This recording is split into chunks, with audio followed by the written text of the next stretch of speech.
kind of crazy that we're already at the end of 2025. We're in December. That means the year is almost over. And now it's time to get ready for 2026. As I was reflecting on really just starting the month of December and my communication with my business clients, I work with a lot of business clients who are also sometimes real estate investors and sometimes they're in other industries. But a lot of times I talk to my clients, especially if I'm working with them in a strategic capacity.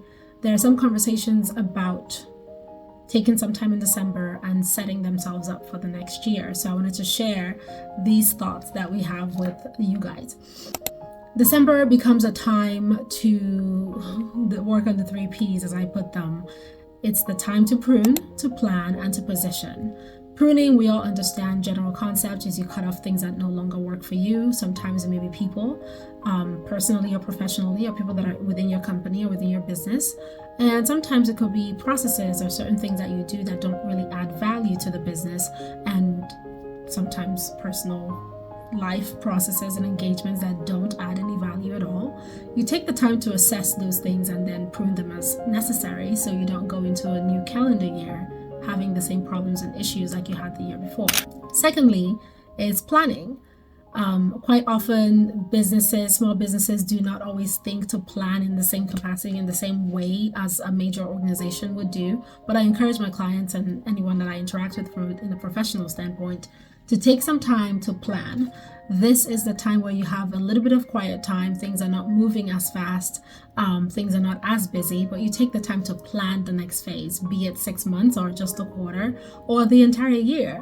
But you take some time to put a big picture of what you anticipate your year to look like and what it is you'll be working on. It does help make things a little smoother and does give you a sense of direction as to what you're working on.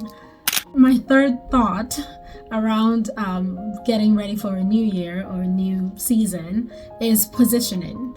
As a business owner myself, I'm working with other business owners. A lot of times positioning is not a concept that they always think about the year before. It's sometimes something that happens organically or naturally. But I think there is some value to thinking about positioning yourself or your business prior to when you actually need to be in a particular space.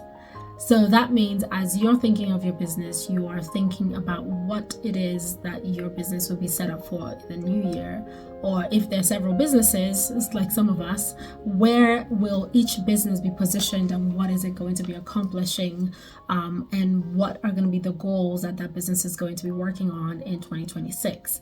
And if it's for you as a professional, then positioning is very important.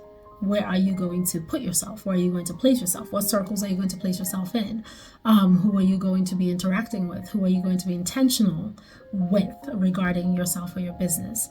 But it's essential that as you are considering yourself in whatever capacity that you're in, that you do take some of the time out in this season to consider what needs to be pruned, what you need to plan for, and how do you need to position yourself for the next phase.